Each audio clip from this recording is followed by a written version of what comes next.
तर नमस्कार मैत्रिणींनो, तर ह्या डब्यावरती ब्लाउज घातलेला आहे पहा कसा आलेला आहे। हा 38 साईजचा प्रिन्स कटोरी ब्लाउज आहे।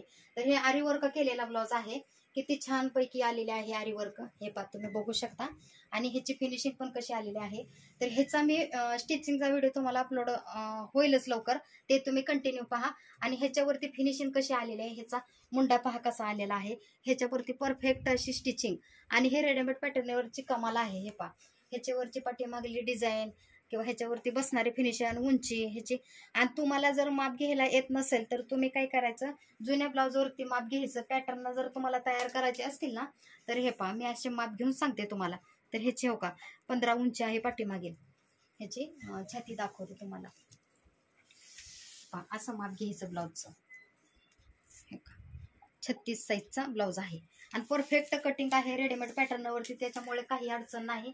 तुम्ही जर तुम्हाला आवडत असेल तर परफेक्ट तुम्ही रेडीमेड पॅटर्न घ्या आणि ब्लाउजवरती आपल्या स्वतःवरती ब्लाउज तयार करा आणि कस्टमरचे पण द्या। तर तुमचा छोटा मोठा तुम्ही व्यवसाय त्याच्यावरती सुद्धा करू शकता।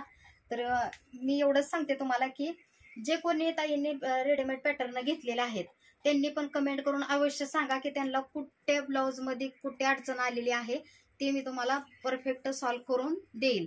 की ह्याच्यावरती ही गळ्याचं हे फिनिशिंग पहा कशी आलेली आहे, ब्लाउज कसा बसलेला आहे। आता थोडं कमी जास्त होतं का, तर आता हे डमीवरचं माप आणि आपलं माप वेगळं राहतं।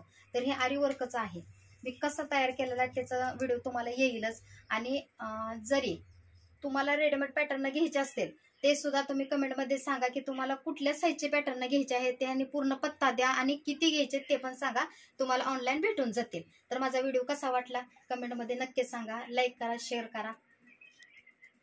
बाय सर्वांना।